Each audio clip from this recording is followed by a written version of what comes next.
gender pronouns he, him. I'll let my panel introduce themselves. I'm Luca, no preference, thank you. And we are no preference.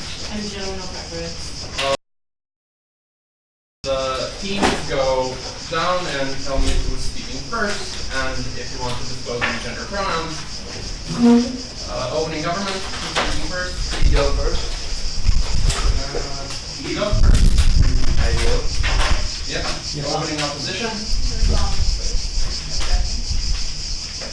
Okay, closing government. And closing opposition. Good. Alrighty then. If there are no other outstanding questions, I would like to invite the Prime Minister to present the case that stands in their name.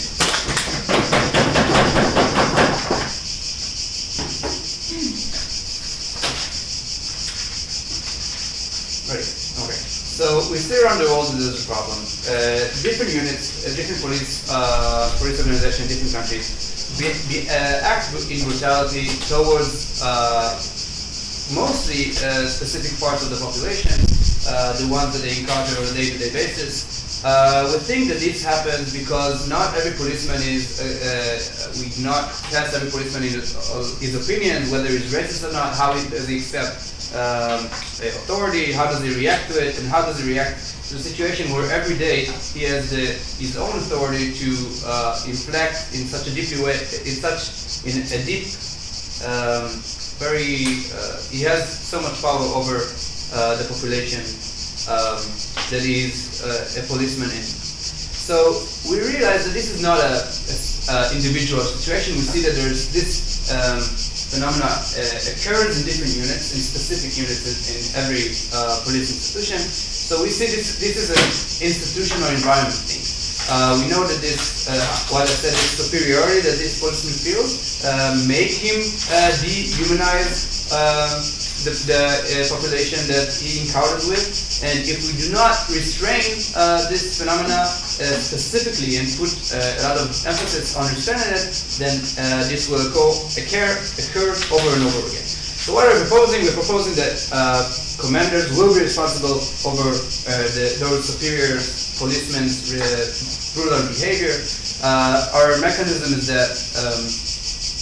that we do not raise every problem to the main chief of the police, of course. So we see that the men who we see most in charge of the institutional environment, as I said, most of the time will be the chief of the unit, will see accountable. So why would this help? First, clarification? Yeah. What's your definition of criminally liable? That will be like 5 years in a prison if someone makes police brutality, that will be like fine, or what will be your punishment? This is a policy debate you need to make model. Well, it depends on the crime, but like it depends if whatever it is now, right? The policeman is in charge of his actions. Now this responsibility will, in part, be also on the commander because he's, as I said, also in part in charge of this behavior because he's in charge of this institutional environment. So why will this help? It's a couple of reasons. I'll start and Yotam will continue. So first, we have this hierarchical structure inside police units. The commander has a lot of influence over this institutional environment. So whether he chooses which policemen are going to be the ones rewarded this year for their behavior, or whether when he phrases his commands, like how does he phrase them, which skills does he value the most in his policemen. These are the things that may restrain this behavior. If we see that the policeman who's being rewarded, he is a policeman that made the most arrests, but was also sent complaint about him, then we see that this commander is probably not focusing on restraining the dehumanization that I've been talking about. So if we now I wouldn't say intimidation, but if we now make an incentive, a direct incentive to this commander to value specifically these things, like restraining this dehumanization, changing this institutional environment, we expect that this thing will be better. We expect that he will now value more the policemen that maybe made less arrests, but also are getting a positive feedback from the population that they are encountering with.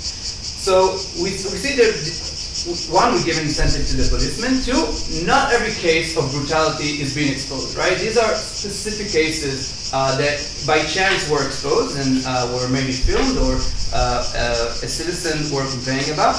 And we know that not every policeman can be accountable for his actions because we don't see all these incidents. So if we, once every, let's say 50 cases is exposed, if we take the root of the problem, which is the policeman, which the commander, which is in charge of the environment, institutional environment, will make more impact on preventing more incidents as it is, but also will make more noise inside the institution, right? Because once this incident is exposed, we send a message that this is not tolerated. It's not only the policeman, it's the commander. It shakes the whole unit. It brings a lot of emphasis on restraining this brutality. Not now, in 30 seconds. Blah, blah, blah.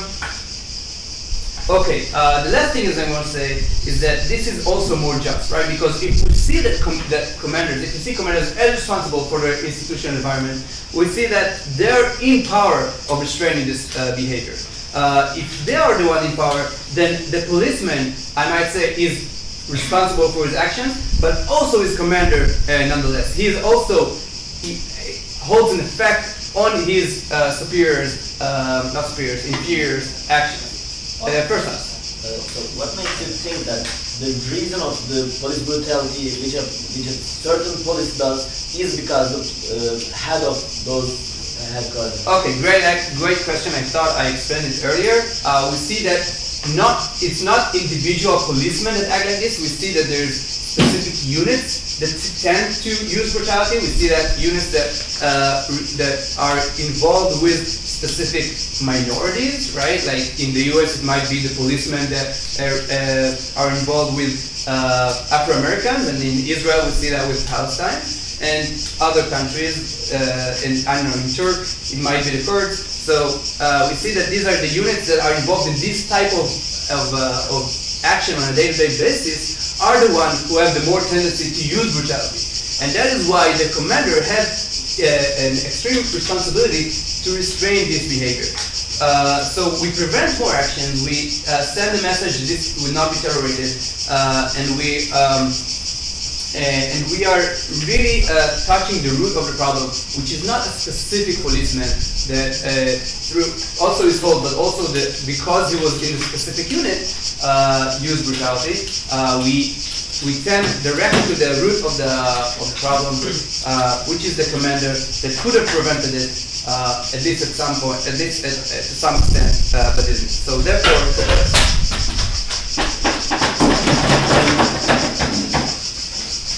Okay. I thank the speaker for their speech, and I'd like to invite the leader of the opposition to open.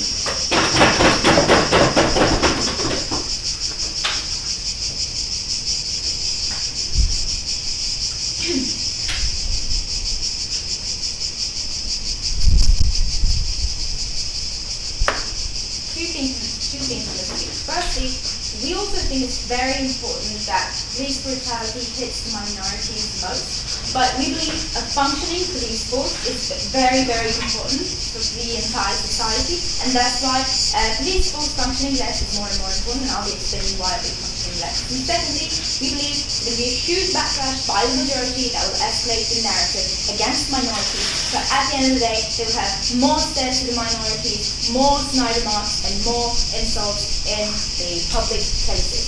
So, before that, to rebuttals. As I've already told you, it's very important that the police is disincentivized to use brutal force against minorities. But it's more important the police is able to take risks, right? To know what level of degree that they should be able to use. But usually police is not able to control what sort of things that they should be able to use. And that is why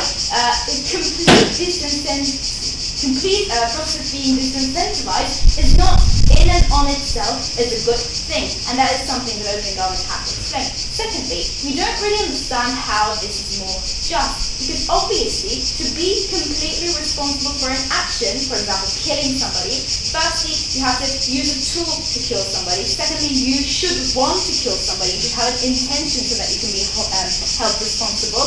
And these people these commanders lack two of these things. They don't actually actively do it, and secondly, they don't actually want their subordinates to do it. They only order them to stop some sort of crime happening. So how on earth there's a link of causality that makes them responsible, and at the end of the day makes it just to hold those people responsible. And lastly, these people, these commanders, do not have to be racist on their own, right? Obviously, their subordinates might be the ones who are racist. Their subordinates might be the ones who get somehow ticked off and crazy when they see a black people in the United States of America. So why would we hold these people responsible? Because they cannot really change the background of their subordinates. So we don't really understand why this is just no thank you. Now, firstly, we believe for a functioning society, people do not get their things stolen, for thieves to fear that if they steal something, something bad is going to happen to them, and for thieves, for killers to be disincentivized, a police force must function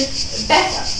Now, the level of force that's used by police should be able to take risks, right? So you should have to count on your subordinates to actually be able to use the right amount of force, because obviously when a thief is running away, you cannot really calculate exactly how much force you should be using on them. So obviously, without racist intentions, and we believe this is at least 50% of the police commanders, because obviously A, for the reasons of the progressive world, and B, for the voter turnout that we see in those countries, at least 50% of those countries are un-racist. So obviously, we believe these commanders will all start worrying so badly if their subordinates would have an action that might amount to brutality.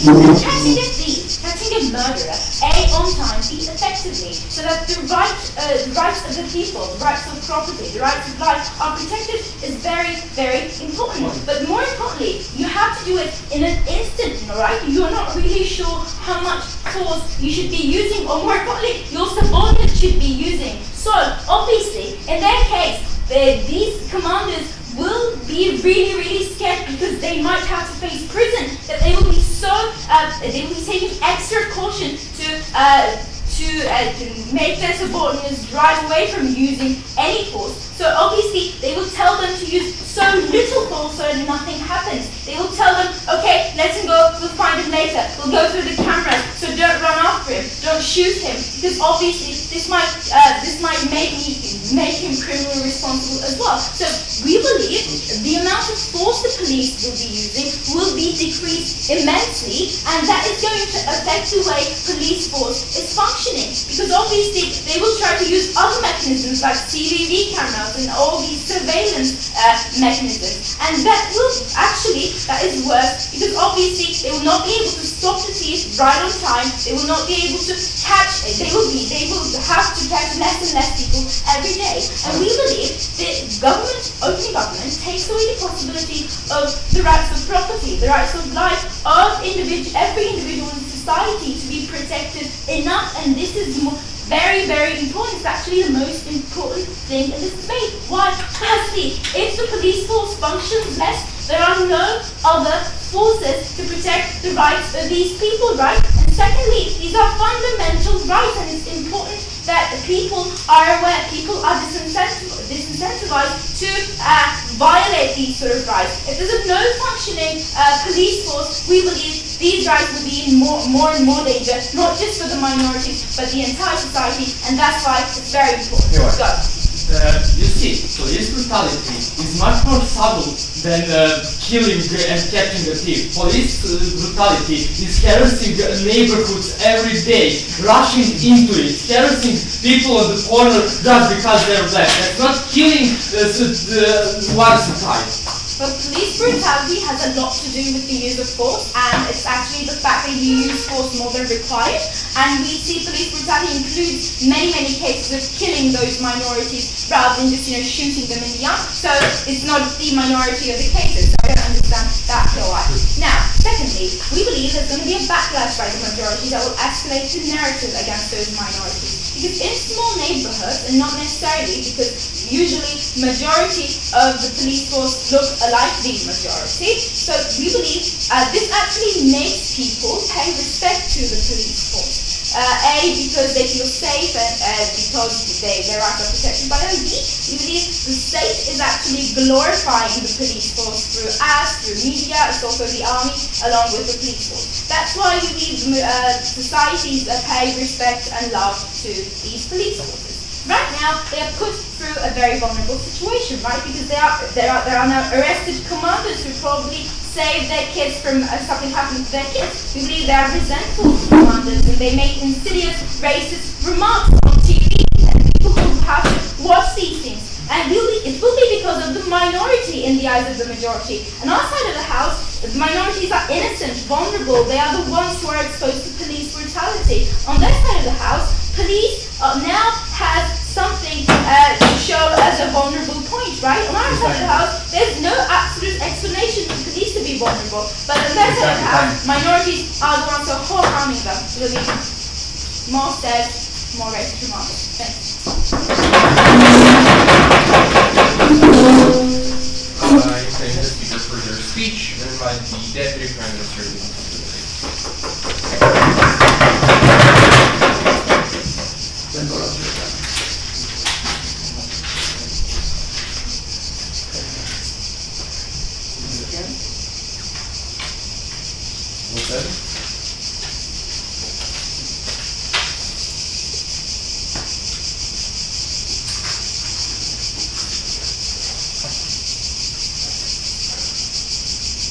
Okay, a few things, but first I'll start with rebuttal. So, first, government is saying two basic things. They think that the police functioning will become less good because the subordinates will be less responsible for their action. Well, actually we think that they are not so responsible to their actions because their assets are being covered by their friends, because this is the norma on those places where brutality violence is happening.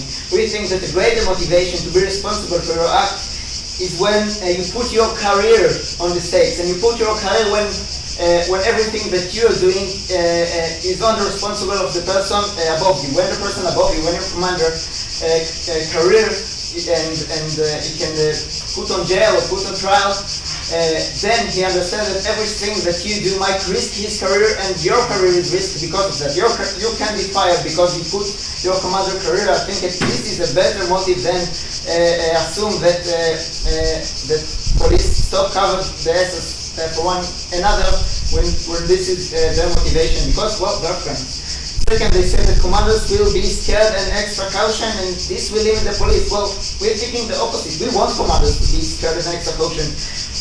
Right now, the situation is the police are not extra caution enough, and that's why we see all this violence, and that's what we want to change. When we see the status quo where there is a violent brutality against people, we think that we want careful police when we don't see how carefulness limits police catching thieves in time. Police anyway wants to catch thieves in time. The opposite, they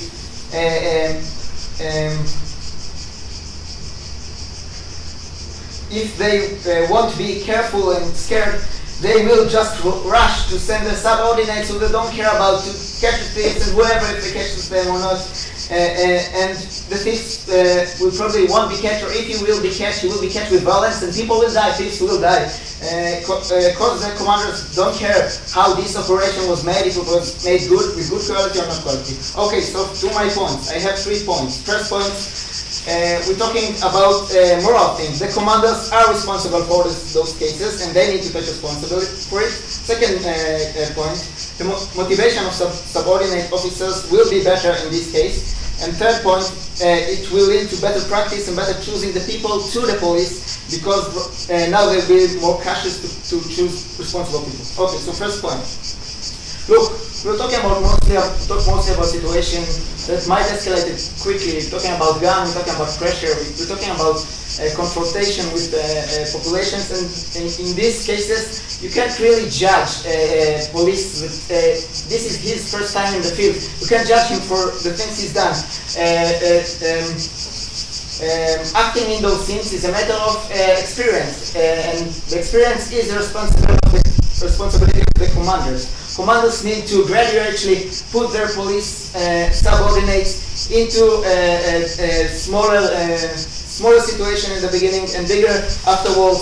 And only in this case we will prevent violent and brutal action in those situations where people are under pressure and they don't think about too much because they have so much adrenaline, so much energy, they don't used to be in the situation, and this is only the commander's responsibility, and that's why he needs to be in charge and to get the motivation to do so. Second of all, we're talking about the motivation of the subordinates to think about the action. Right now it's mostly ignored. Because commanders cover this, and in most cases, and in better cases they maybe get a penalty of money, but the penalty will be much better when he risks his job, he risks his commander job, and for that reason he risks his own job. That's why the motivation in government case will be higher than in opposition case.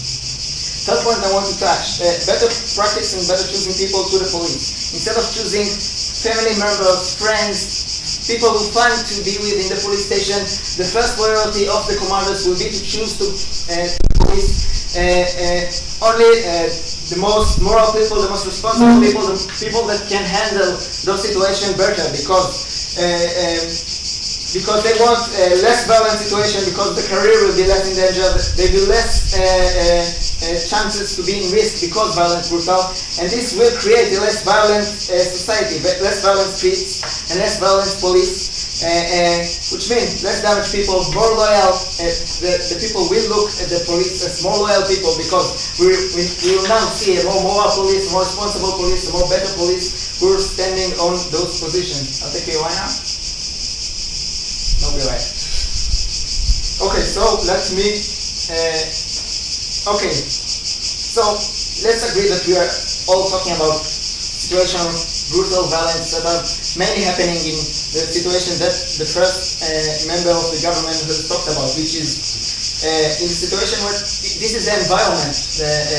Violence is the normal in those places, and police just cover the essence of the friends in those places. And we're also talking about a situation in which police are in very intense and a situation that they are not used to. And in those of the situation, the responsible for the action of the subordinates should be on the commander. They're the one who needs to pick where to put their people and to look in a macro point of view on the situation, and to choose the best people that they think will handle the situation the best way to those places, and by that, and to create a good motivation for those subordinates not to lose their jobs and not to use violence. And this is the best way to less people getting hurt, to better police image, better police people, less violent in the streets, more loyal point of view through the police, and that's why I think government wins this debate.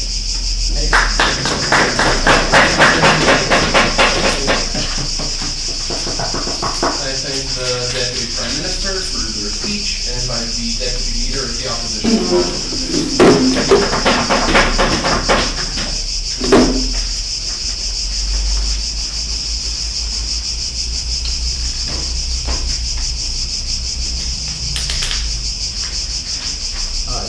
I'll explain two things.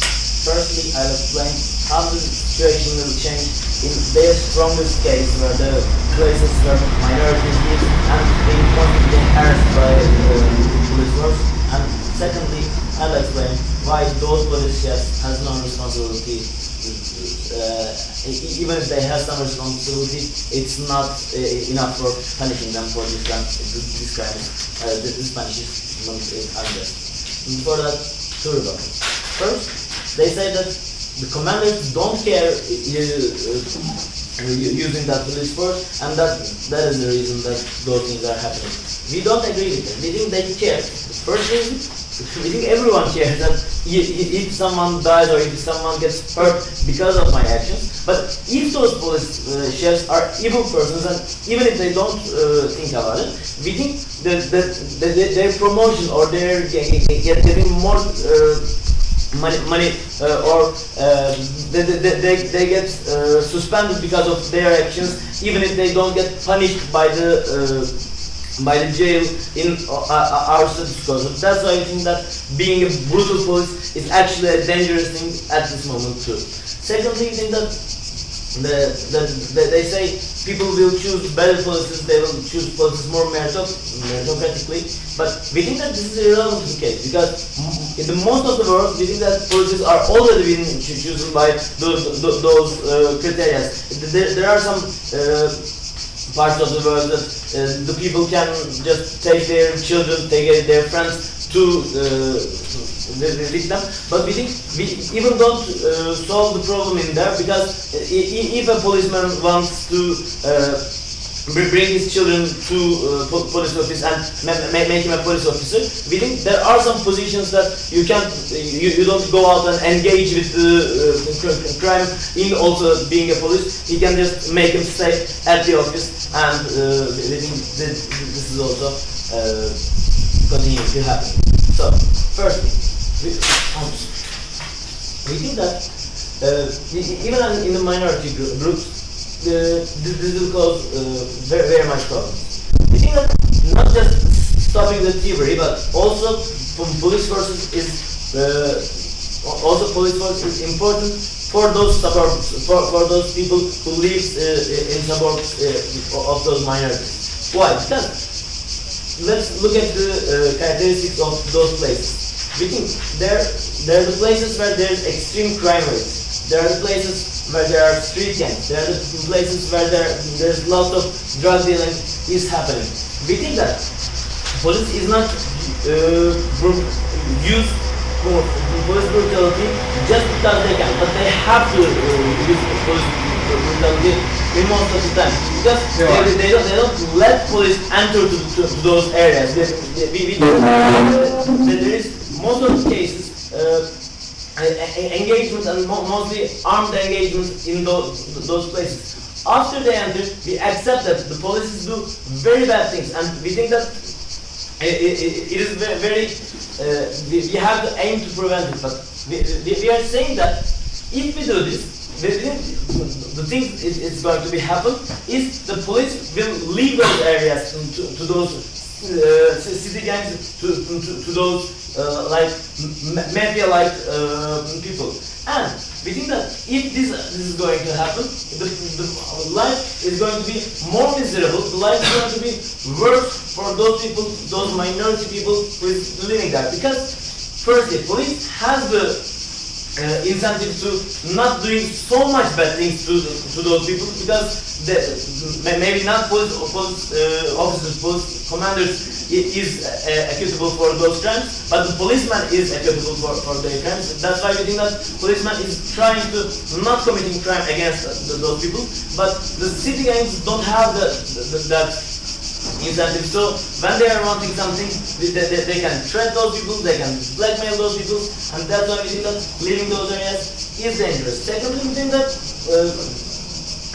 drug dealing, etc., those crimes, when they're increasing, when the police leave those areas, we think for the children or for the other people who live in those areas, life will be hard, it's going to be harder and harder. So that's why we think that we need police in those areas. And when we say that to the police commanders, if your police do something wrong in those areas, you will be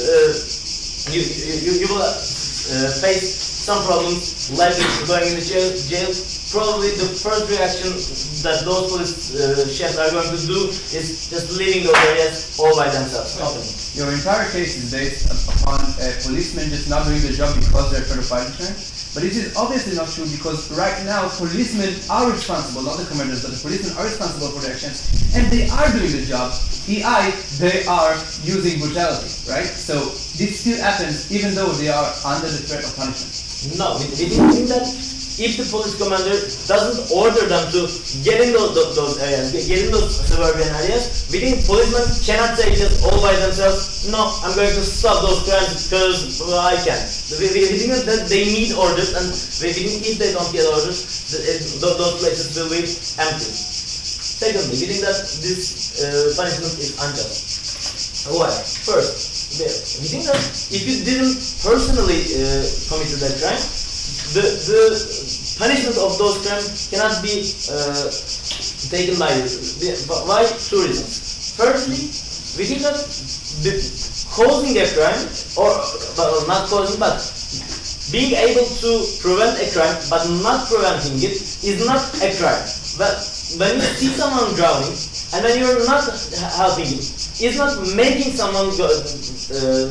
So that's why I think that you cannot make those people equitable for not letting it stop. But even if it's a crime, in some cases there's nothing that those police officers, those police chefs can do. We think that police brutality is sometimes just happens in a moment. It just happens in that particular time. So that's why when one policeman do something wrong, and it is not whatever you do, whatever you teach to your plasma, what order you give, sometimes it is unpreventable, and you cannot just make someone go to the jail for something that is unpreventable. Thank you.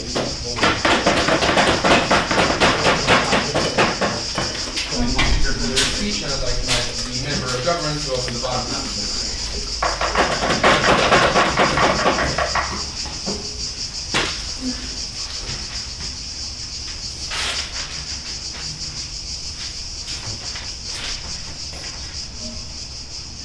This debate, we cannot generalize about all the cops.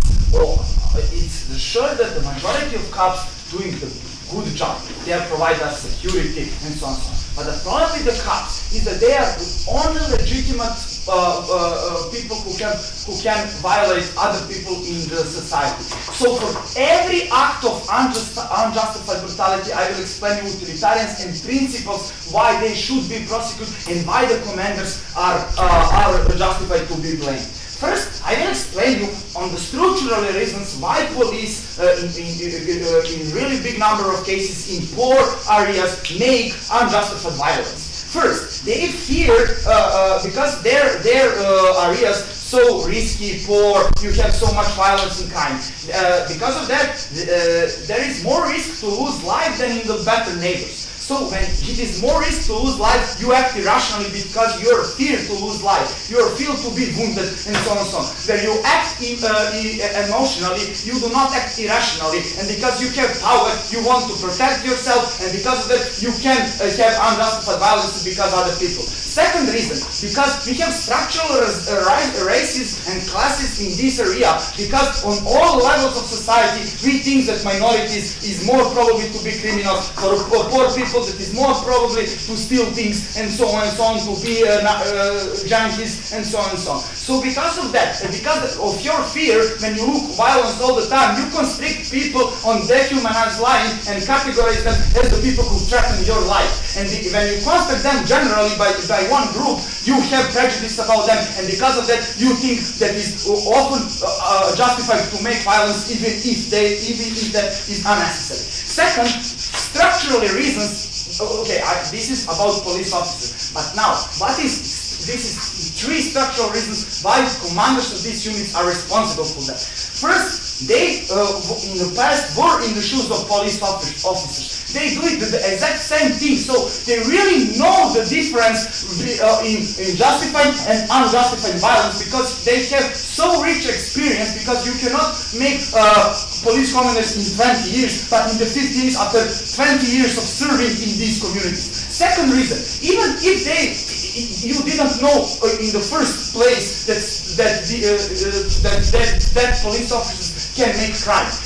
On the future, you must have, because all the police officers have reports of every act of policy, they must know which police officers are more likely to be violent or more likely to be biased to minorities and poor people because of their previous record. So even if you mistake one time, you are responsible if you do not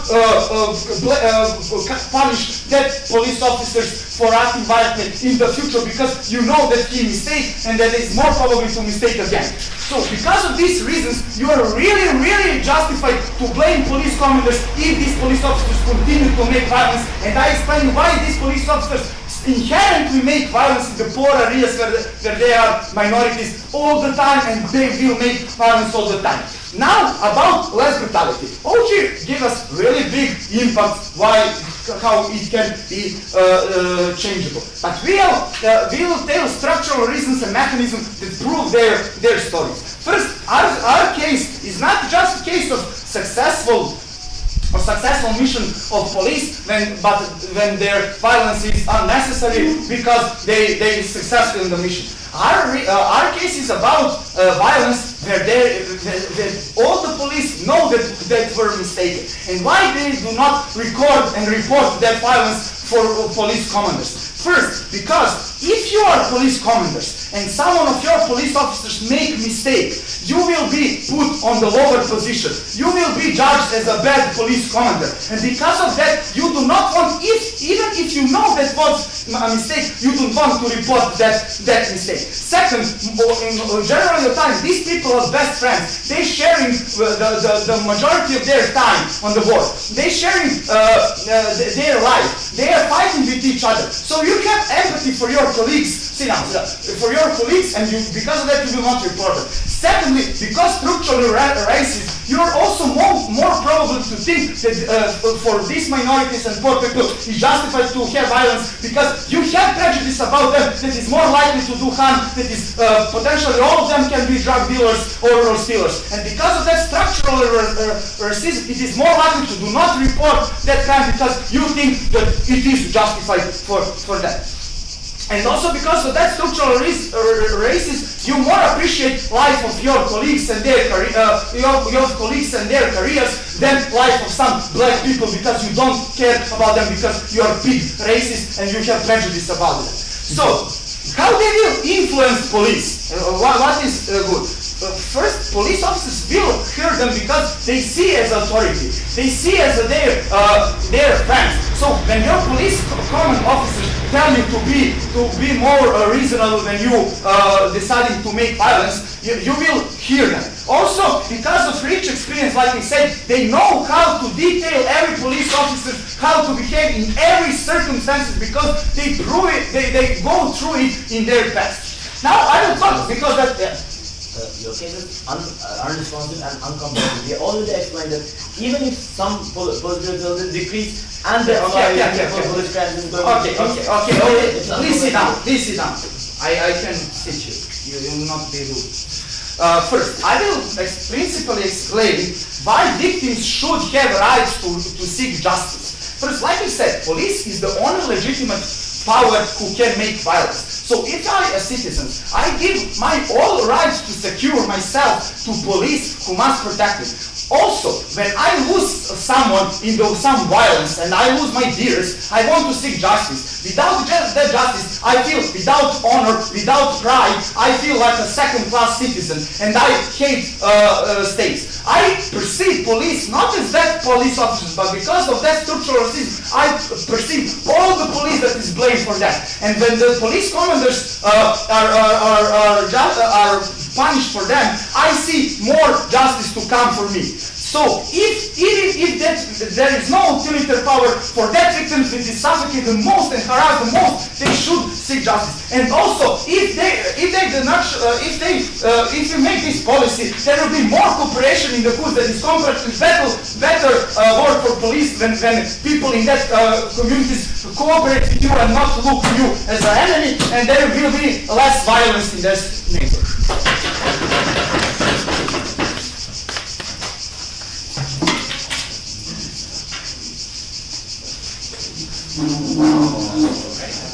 Thank you for that speech. Now I'd like to invite the member of opposition over there.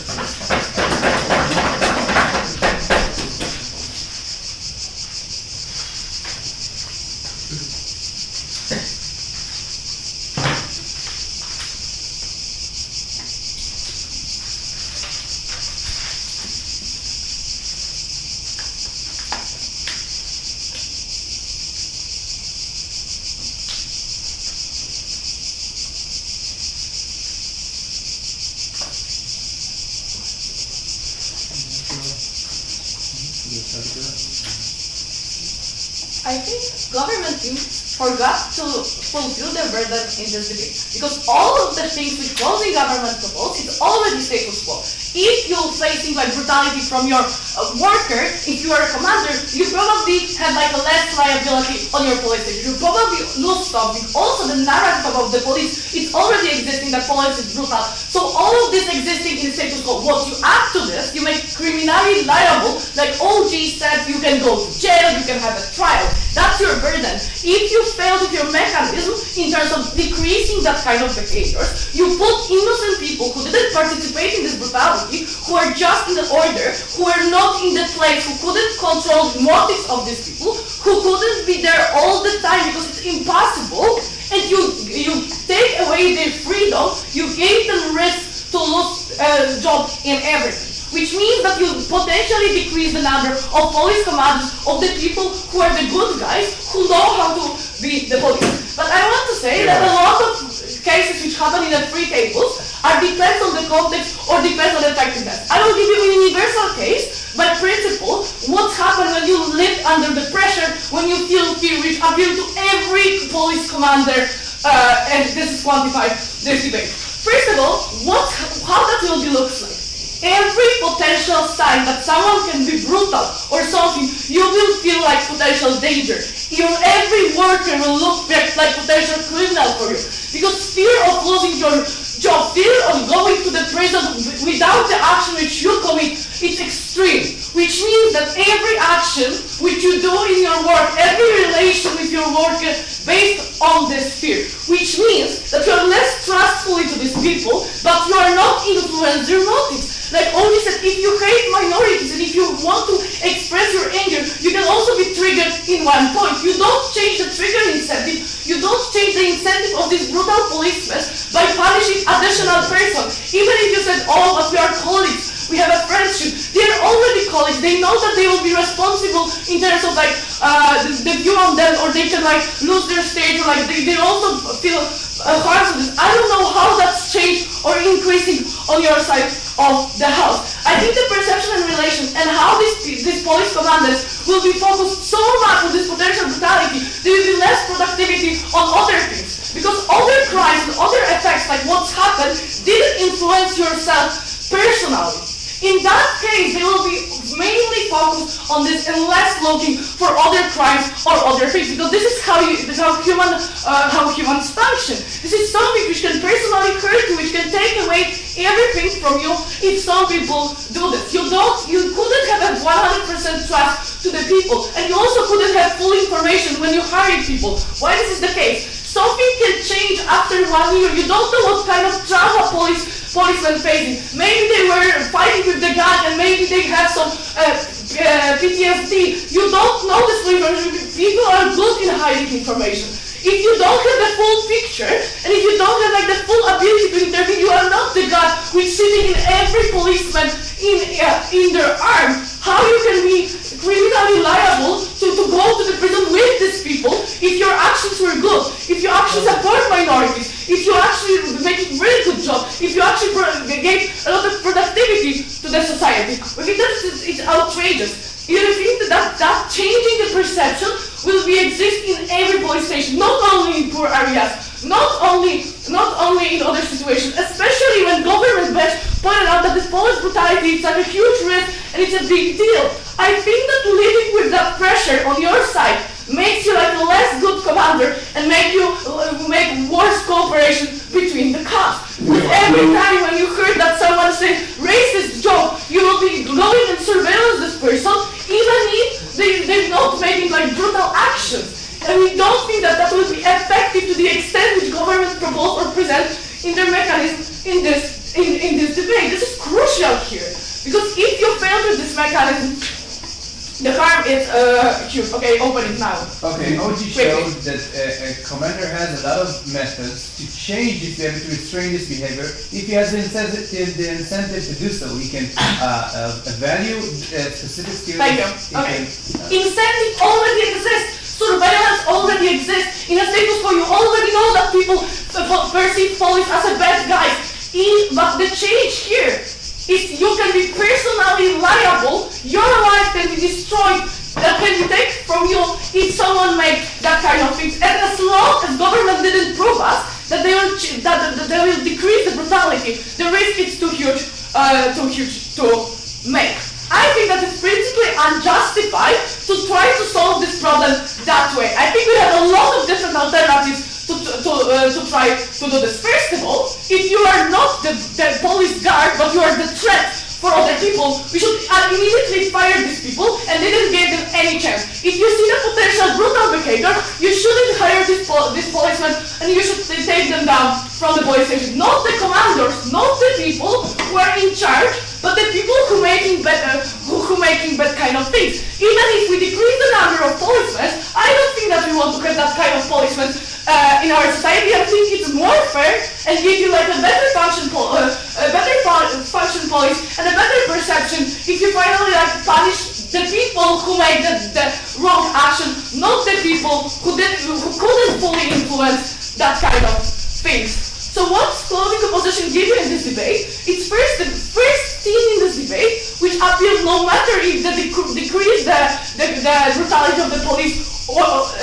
like in which areas are you living, but the universal mechanism how fear influence the people and how influence them in a bad way, and why if you didn't deserve for this, you shouldn't have that kind of threat. We told you that in a status quo we already have some kind of measure to stop this. We told you that we have other alternatives to do this. We think that especially after the government, when they didn't prove to us that actually if you hate minorities and that friendship with your colleagues or something will decrease because you still are punished in a status quo and you're still doing this. That should be the strongest incentive for you to not be brutal. If that doesn't work, how the friendship can work to stop this brutality? I didn't get this back from government.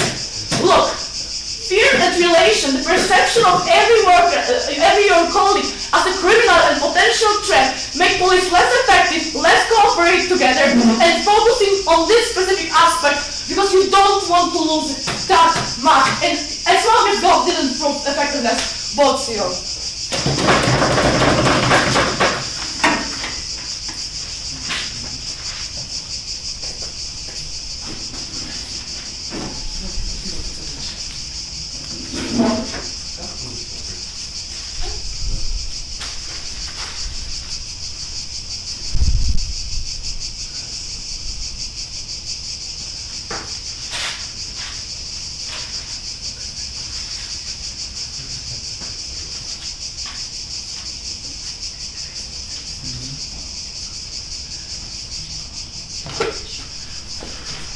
Speaker for the speech, and invite the whip speaker for team government to fill on their side.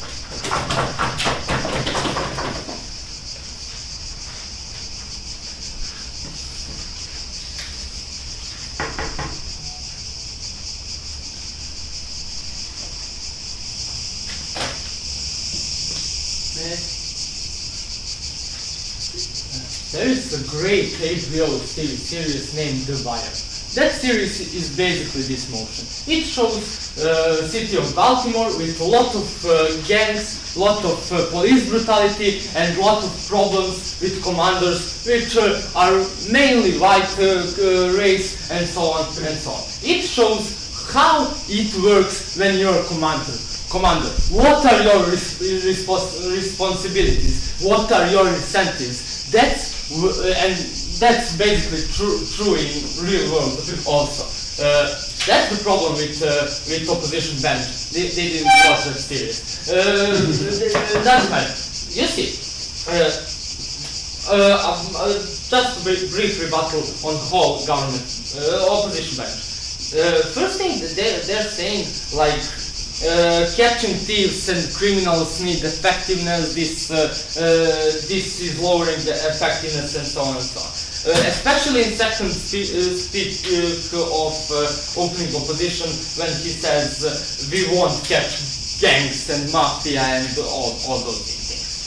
That harm is symmetrical right now, because big gangs and mafia cannot be stopped in all worlds. Why? Because there is corruption in the government, corruption in police. There is no possibilities to rush with tanks in that neighborhood, and so on and so on. But even if there is possibility and there is no corruption, most of big actions like catching the killer of someone we know, and so on, are successful even without killing and even without that kind of police brutality. You plan it, you plan it on numerous levels, and that is effective even without police brutality. That is there is a lot of media attention about it, so that there is no police brutality. Police brutality, as I said in VI, is every day harassing the small drug dealers, the small criminals, and so on and so on. Why is this happening? Because Claudia said in her speech something about incentives already exist not to have police brutality.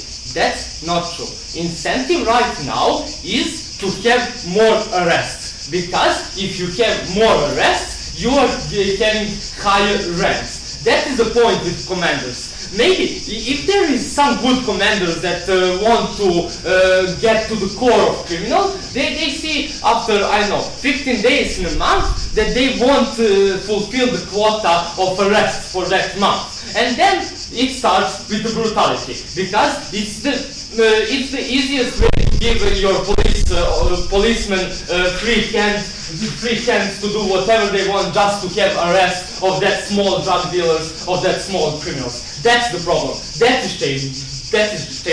Because of this analysis, how it works of responsibility of commanders, we see that they are also guilty about those things. They have big responsibility. They have big influence over the police work, so they have responsibility. And all those things about commanders are innocent and so on just doesn't stand. Third, probably thing about government is telling about backlash and people pay respect to police. That's basically not true for this debate.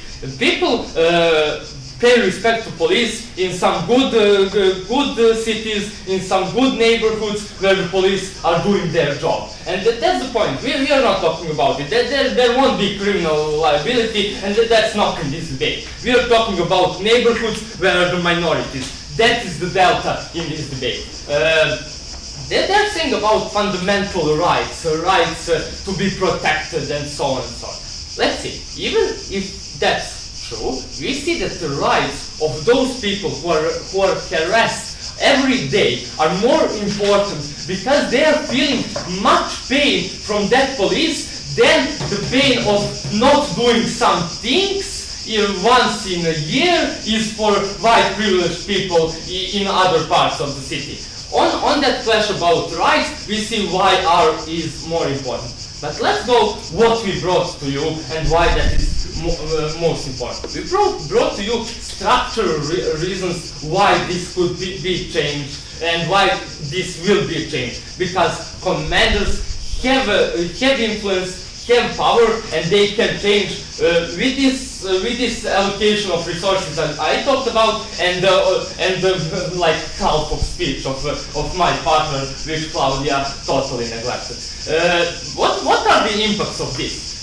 You see, when the policemen on the ground are better with people, when people feel more trust, that means that they will cooperate more with police, which means in long term better results. Better, police will have knowledge how to catch people and so on and so on.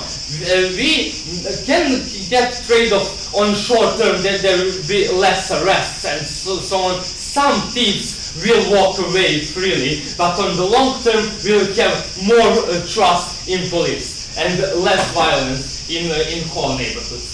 We brought to you also the principal argument why we need to give the victims right to have retribution. This is collective pain of minority. For collective pain, it cannot be possible for one or two policemen on the ground to be responsible. And honorable panel, in this part of speech I usually say a few reasons why we won, but right now I think 3 of my institution's team are about to break open and DSL, so I'm so impatient to see what happened, so I won't give you any reasons because we surely won this debate.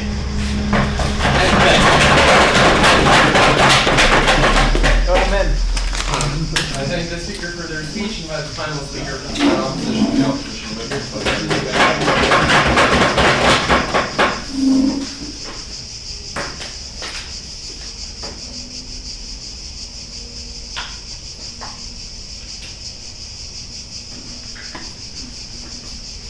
Dear panel, we are not debating in extreme cases like they are addressing the majority of the arguments, like, and even if they are existing in our world, it is still like at the best case scenario, like a 30% like cases of the violence. Like the majority of the things we are talking in this debate still are like separate outbreaks of this violence, like during usual proceeding, and this is the majority of the cases of violence existing in our world. Okay, the most important case of this debate was if it is legitimate to let imprison people who are completely not engaged in that things and are completely not responsible for the violence that was existing, and it was completely missed by the opposite bench, and this was our biggest point at this whole debate, because they basically addressed the majority of these commanders to one group which is always responsible for violence that's existing. And of course there is a group of people who are probably responsible to some extent of this violence. I will address to this later.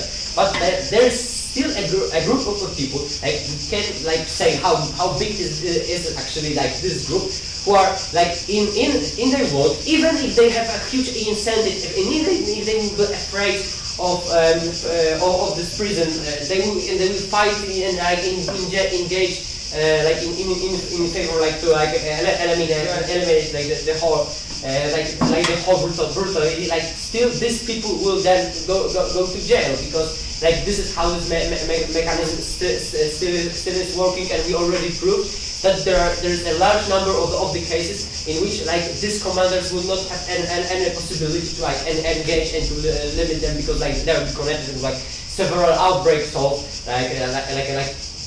even not a mental, this is with some external issues connected with this one specific officer, or just a situation in which this specific officer will feel afraid of its life, and he will use brutality. So this is the group people we should care about the most in this debate, because their life will be completely destroyed.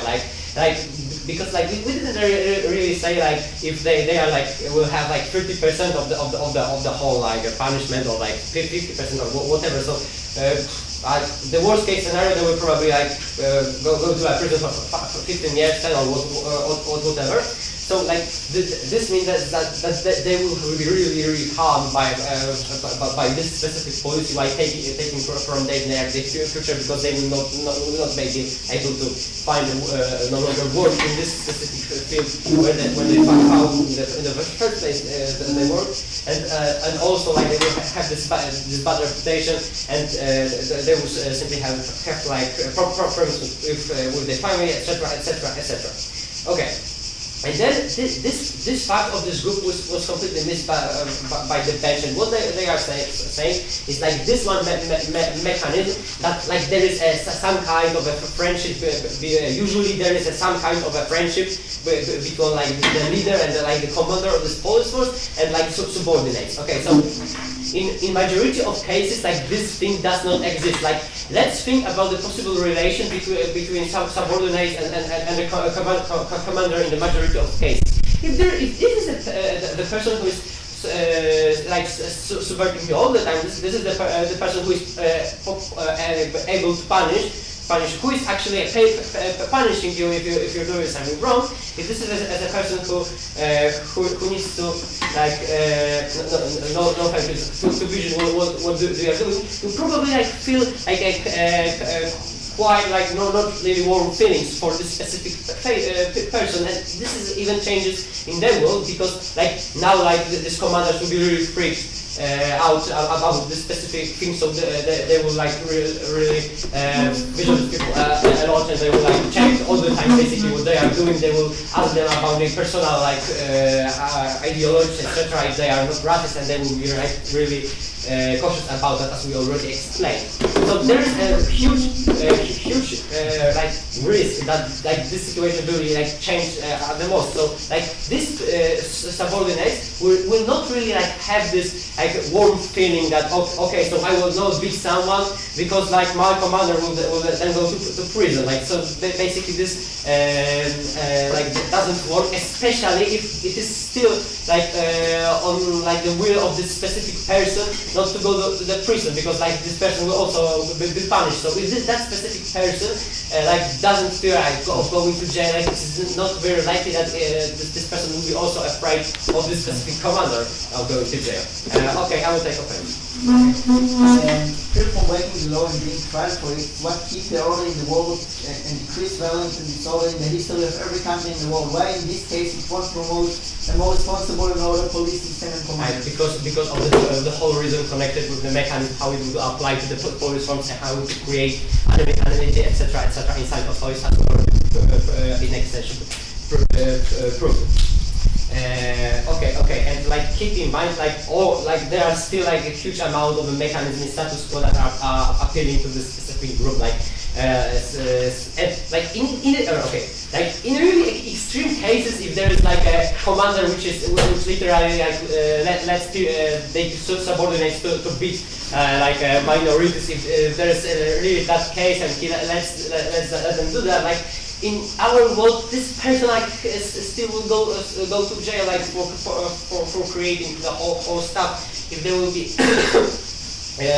like a reliable proof for that thing. So it's okay. So and the last important thing in this debate is that basically they try to prove that there will be more like evidence for like the crimes which were previously committed, but like in what they are creating, like these people, this commanders has now incentive to like try to eliminate the whole evidences that this specific case, like the brutality was committed. Like they will try to threaten like the people on which the brutality was committed. They will try to bribe them. They will try to like hide all evidences or etc. Like because they will simply also be punished for that specific crime. So that thing's even worse. It's worse in the world. Okay. So for CO.